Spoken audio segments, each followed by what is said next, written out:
Hello again, I'm James Taylor, the author of Jazz and Improvised Piano. Now, I'm going to take you through some beginner steps to help you to get started improvising.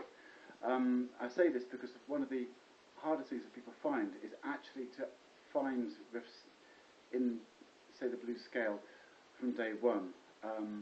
So what we're going to do is to give you a set of building blocks.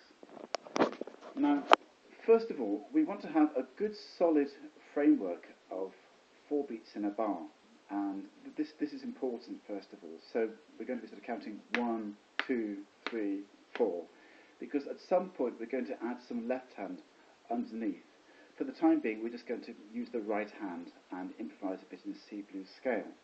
But again, we're going to keep a very good solid 4/4 time, and we're going to break it up in very small and simple units just to get ourselves started. So first of all, the C blues scale. Now then, there is a video on finding the blues scale, which I hope you check out. But just to remind you now, for C blues scale, you can find the C minor triad, which again is 3 steps between the bottom 2 notes, 1, 2, 3, and 4 steps between the top 2 notes, 1, 2, 3, 4. So that's our C minor triad. All these notes are inside C blues scale. Now then, we add 2 more notes to this. We add the notes below the 5th and the note below that. So far we got this. All these notes are inside C blues scale. So again, we found the C minor triad, and we just added the note below the 5th and the note below that. Now then, we also go up to the higher C. We've gone up an octave from that C. And that top C, of course, is also in C blues scale. It's a C blues scale. And we also include the note 2 steps below that, 1, 2, which is your B flat. So we've got these notes, and so our C blues scale in total is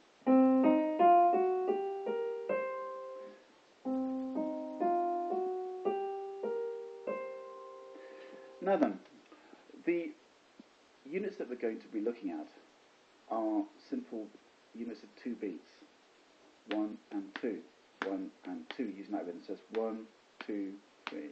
That's your basic pulse. And the units that we're going to be using are 1 and 2, 1 and 2, 1 and 2. And we can select any 3 notes from the blues scale and use that rhythm. 1 and 2, 1 and 2, 1 and 2, 1 and 2, which we can turn upside down. 1 and 2. 1 and 2, 1 and 2, 1 and 2. And we can also choose perhaps this region in the middle of the blues scale. And the upside down version.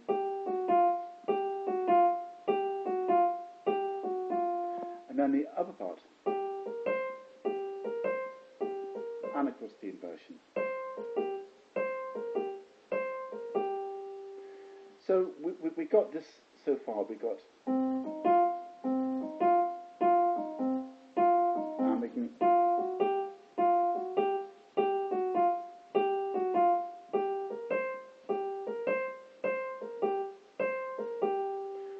we got that.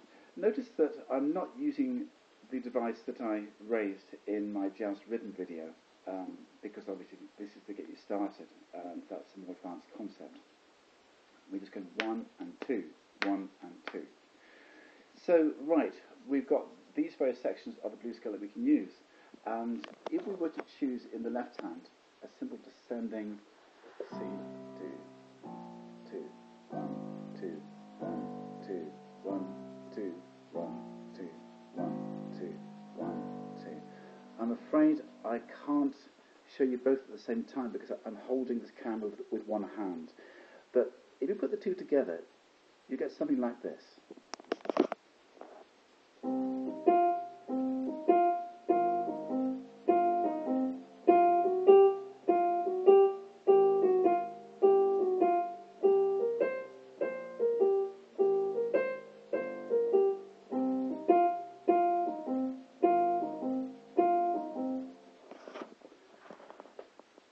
All I was doing then was using exactly the riffs that I've shown you and juggling them around. if you want to take this a step further, you can use triplets. 1 under, 2 under, 1 under, 2 under.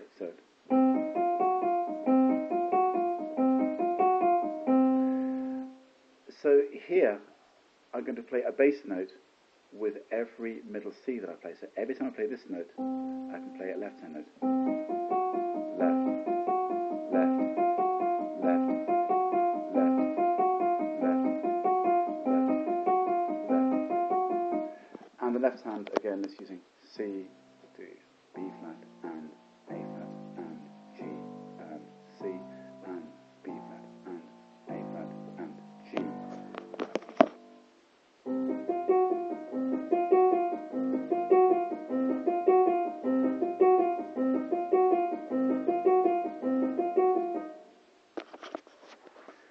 So one final riff that I'm going to show you here is using the G and the C, and you can just graze that F sharp like that before the G. So notice I'm playing that, I'm playing the G and the C together. So 1, 2, 1, 2, 1, 2, 1, 2.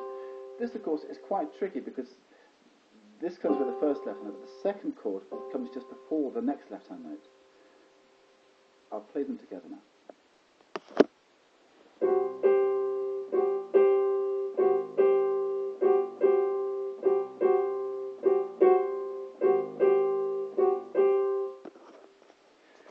So if I juggle all the riffs that I've shown you so far, I get something like this.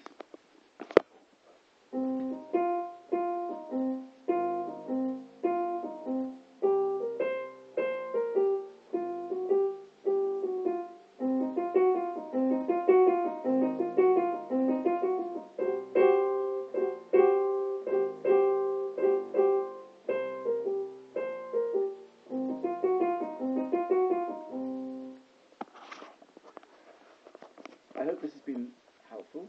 It's just a little something I've put together now because this is something that people find very, very difficult.